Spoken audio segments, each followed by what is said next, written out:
This is Gamer Weekly, bringing you the latest of what the video game scene has to offer. On today's episode of Gamer Weekly, I have Peter from Rain Games. We're going to be talking about World to the West. Hello, everybody, and welcome to another episode of Gamer Weekly. With me today is Peter Meldal. I got that right? Yes, that is correct. Fantastic. So he is coming from all the way from Norway and is part of Rain Games, and you guys are currently working on a game called World to the West. Yes, so that is right. So what is World to the West about? So it's an action-adventure game, and it sort of continues the story that we started in our last title. So the last thing Rain was working on was a Metroidvania puzzle platformer called Teslagrad. It was all about magnetism and electricity. And for this one, we wanted to do something completely different. We were considering doing sort of a Teslagrad 2 or something like that, but we didn't want to give people a little insight in all our second best ideas. So we rather wanted to just swap the game genre completely, but we didn't want to swap out the world or the characters. We have a lot of stuff in mind for them. So instead we did we changed our perspective from a sort of a side-scrolling thing to a top-down view, and we created a game that's all about sort of the mystery of exploration. I think that's the core of it. Yeah. So what did you feel like you learned from going from a game like Teslagrad to World to the West? Lots. So one of the things that we changed is we went from a 2D art style to a 3D art style version. Many reasons for doing that. One thing is, like, if you do a side scroller, you only have to draw every character from two sides, right? But if you do a top-down game, you would need at least 8 directions, for example. Also, we could see that sort of just the production in the sort of quality that we wanted. The main character in Teslagrad has 3,000 animation frames, and we wanted to do 4 different main characters and several more monsters, and again, the angles, so you would get an insane workload. Thing about the difference between 2D and 3D work is that 2D work just scales linearly. It becomes more and more. Well, 3D, if you have a lot of characters, they can share some animations. You don't need to remodel or redraw the entire character to just put on another animation on them either. There's a lot more you can do in a larger project. It's way easier to work with 3D. But going from between the two, we wanted to sort of keep the art style alive, which is always difficult in that shift, which you saw from a lot of games that did the same transition when the consoles were sort of getting into the 3D space in general. So we learned a lot from the mistakes that they did. We kept around a lot of sort of the cartoony coloring and style. We sort of have a French-Belgian inspiration with sort of how we draw the characters, and that was kept around. So we also wanted to start people out in a familiar setting. So World to the West actually starts in the Tower of Teslagrad, where you get to see that in a 3D perspective for the first time. And also sort of how action abilities work, because one of the characters called Lumina, she is the same kind of character as the main character from Teslagrad, and she sort of starts out with the same ability set as he has at the end of the game.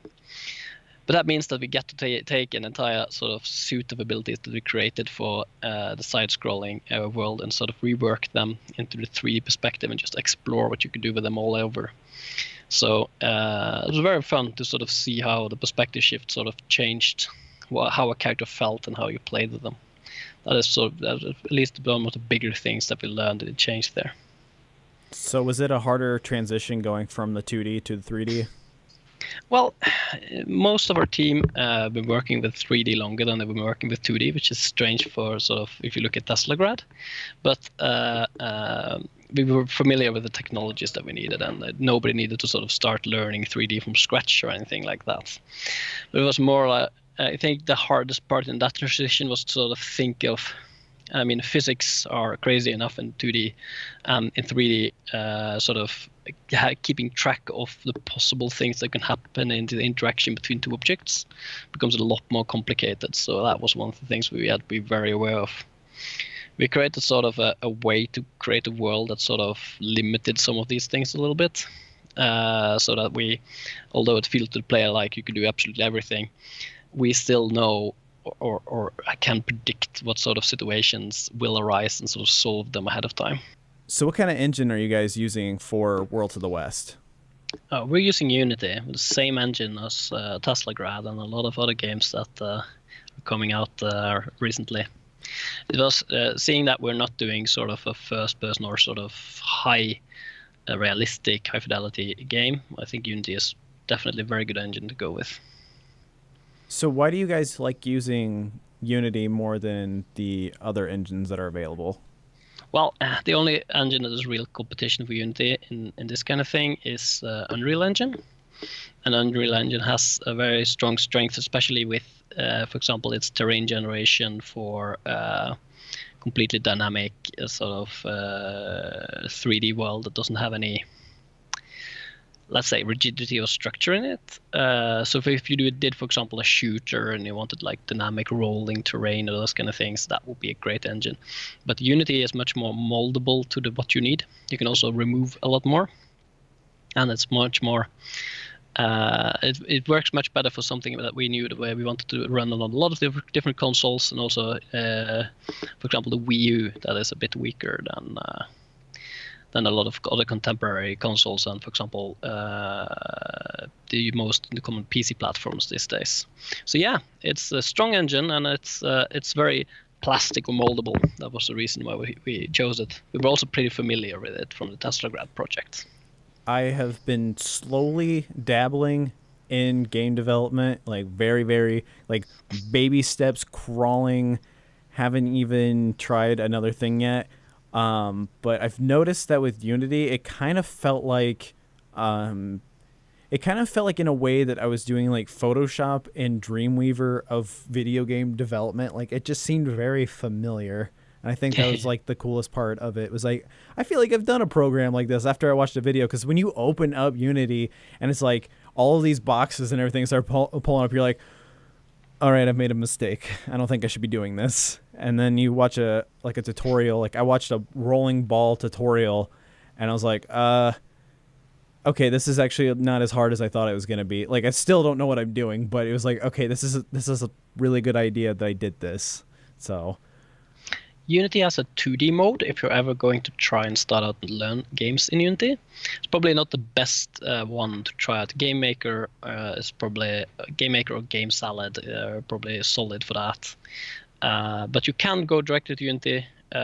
Just put it in 2D mode, and you will have a lot of easier time. You can make a lot of easy colliders and do a lot of easy things. I mean, it's so simple. You can just draw a ball in whatever, or just find a picture of a ball on the internet, cut it out in some program so that it has a outline, just drop it in the Unity 2D thing, and you can just ask it to have a collider, and you can ask that collider to get physics, and it will roll by itself. That's all you need to do.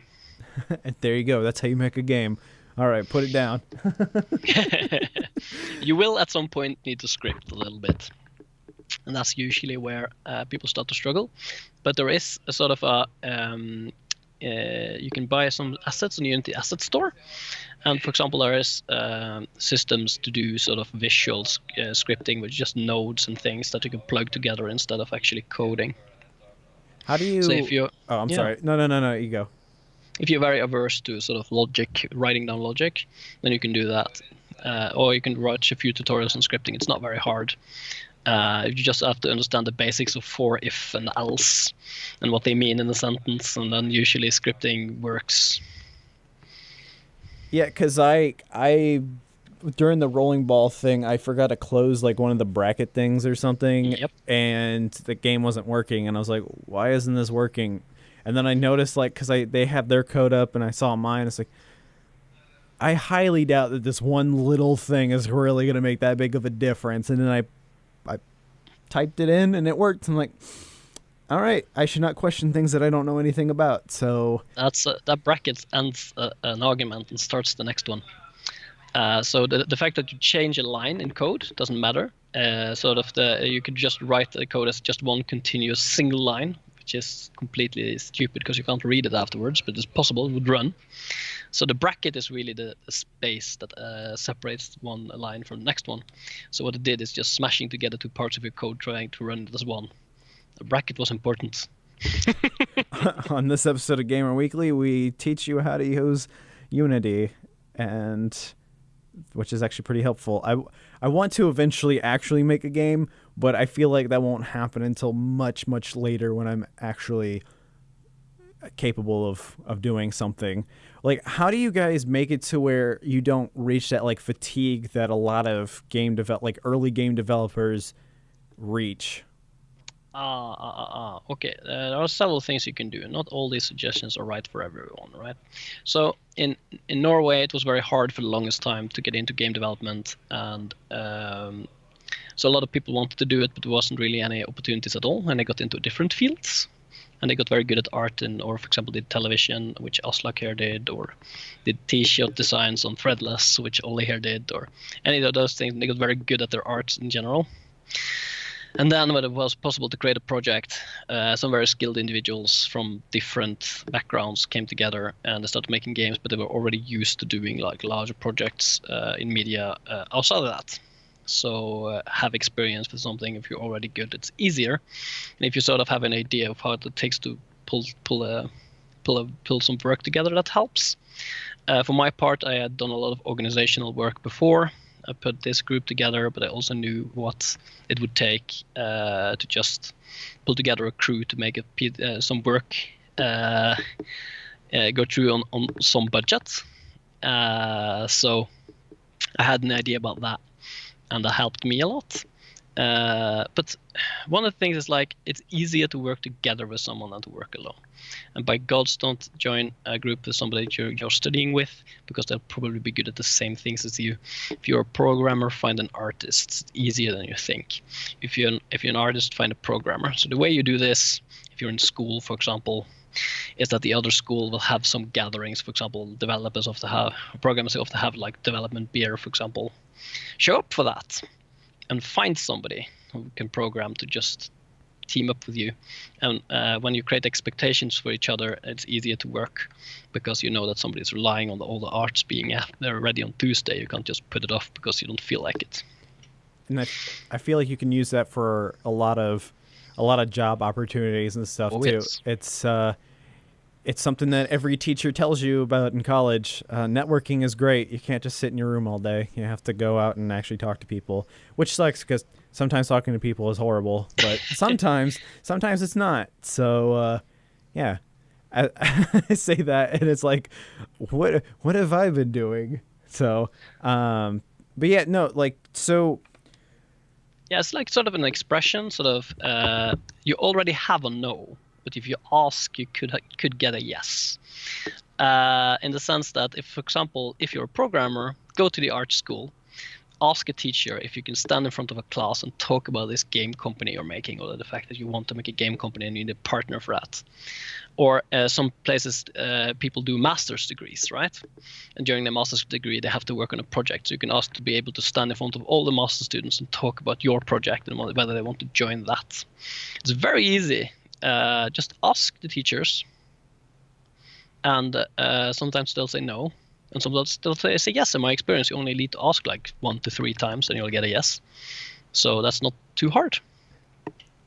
And then next, we're going to talk about how you can set up and diversify your portfolio. So everyone, bust out your pencils here. This is marketing 101 here. All right, let's go. I'm just kidding. Yeah, but seriously though, do a game jam as well. Have you ever heard of Global Game Jam? I have not.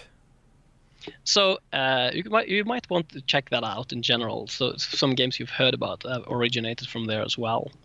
But Global Game Jam is a global phenomena where everyone in usually the last week of January, I believe it is. There are sites all over the world. If you're close to any large city, there should be a Global Game Jam site there.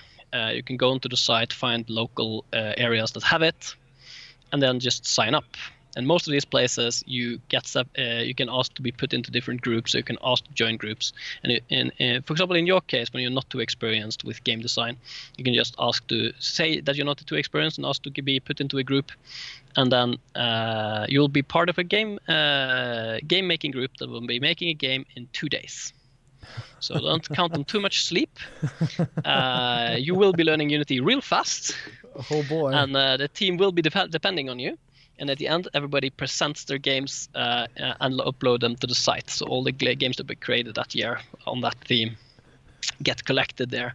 And at the end of that, You will have made it very short, and then all likely a very shitty game. But you will start to get an idea of what it takes to make a good one. And sort of just having the mental model of making a bad game, sort of, or short at least, because somehow some people actually do make some good games on these game jams. Or at least games that show very much promise that they want to keep working on later. For example, Surgeon Simulator was a product of a game jam like that. And a lot of other games as well, where you sort of see a mechanic that's just been tested out, and then, we can work on this mechanic and just grow it. And you get to work with great people, and many teams come together there for the first time. And you will get to find and meet all these people that are hard to meet the rest of the time. You know that everyone who's there is interested in making games. And the people who are most different than you will be interested in finding somebody just like you to do that sort of job that you're good at. So basically what you're telling me is if I want to get into game development, I have to learn a crash course of Unity in 2 days, and then I can be a game developer. Exactly. Oh, awesome. This is a lot easier than I thought it was going to be, but it also sounds a lot more stressful. So I think I'm up for the challenge of it. So employment is a whole different field, though. But you'll be a game developer, which is different. Hooray! Hey, it doesn't sound as magical as I thought it was going to be growing up, because that was like one of my biggest goals in life. It's like, oh man, I want to learn how to make games. It just seems so cool. And now it's like, okay, this is a lot more work than I thought it was going to be. Like, I was always discouraged from it. They were like, oh, well, it involves a lot of math. I don't think you should do it. And I think now, like, looking back, it's like, I shouldn't have been listening to anybody like that. That's just terrible. Yeah, it is sort of, in my experience, though, because we do deal with a lot of students as well, a lot of people get into this a little bit naively and think because they don't want to study, right? They'll do games, which means they can play all the time. That's a very big misconception, because in the end, if you do want that employment, you need to be one of the very best, usually. And most of the people going into dedicated game study won't get employment for that reason as well, because there are realistically way less positions than there are people wanting those positions. So being a person who makes games is not very hard, but being one who makes them professionally is much more difficult. So you have to be prepared to compete with everybody else who wants that position. So for example, if you do a gaming class, try to be like among the top 10% in your class generally. So you have to really want it. If you don't have a burning passion for games, and you just want to do something that's a bit easy and cash in some money, I recommend like a bank job or something simple like that. Hey, working at a bank sucks. Yes, exactly. That's why I don't do it. But they earn a lot more money, and you will be working a lot less for it. But you can't have both. As simple as that. It's not easy, fun, and pays well. That job does not exist. You have to pick two. Yeah, at best. It's easy and it pays well. Well, it's not fun. It's fun and it's easy. It doesn't pay you anything. Exactly. So, no. So if anyone out there wants to be, if you're currently making games, I highly recommend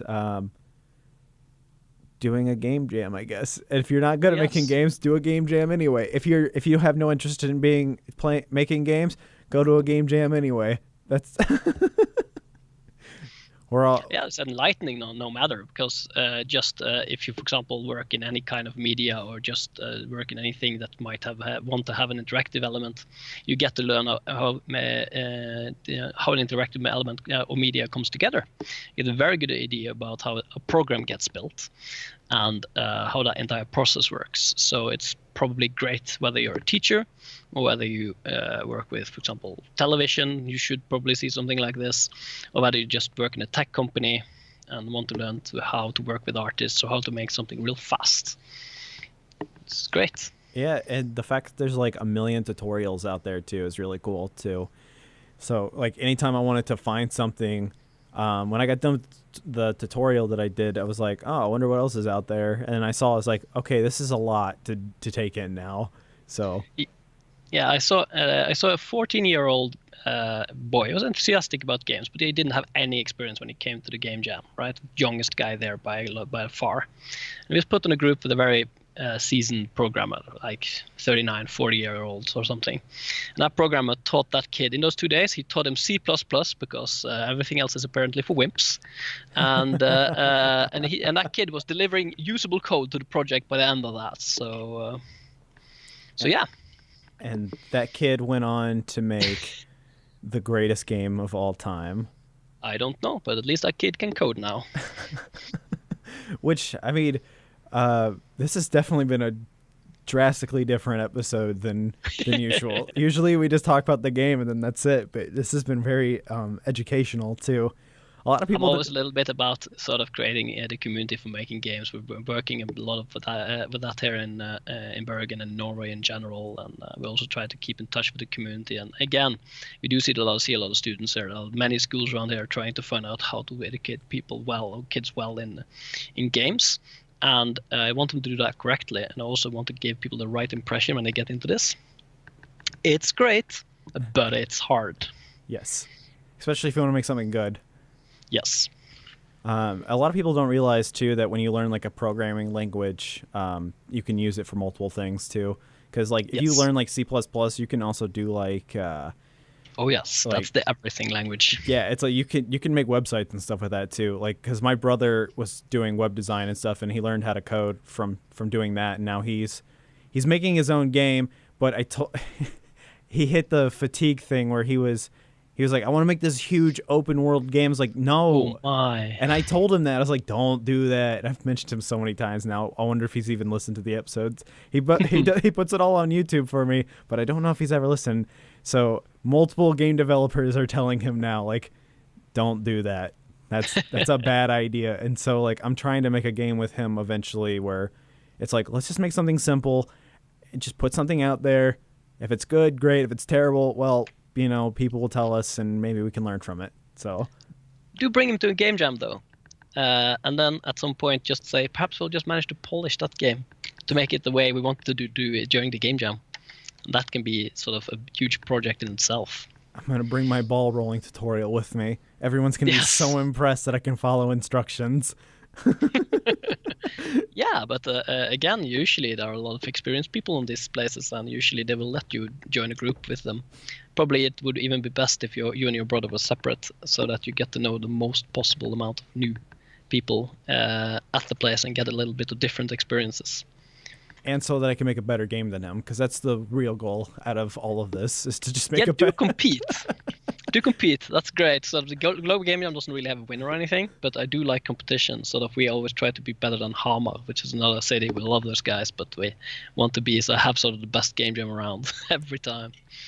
Because I feel like with those game jams too, like you get to experiment more with like an idea of like something that you're not used to seeing. I guess with like the Surgeon Simulator thing, like I don't think anyone really thought like, let's make a game has really weird controls and you are trying to do brain surgery in the back of an ambulance.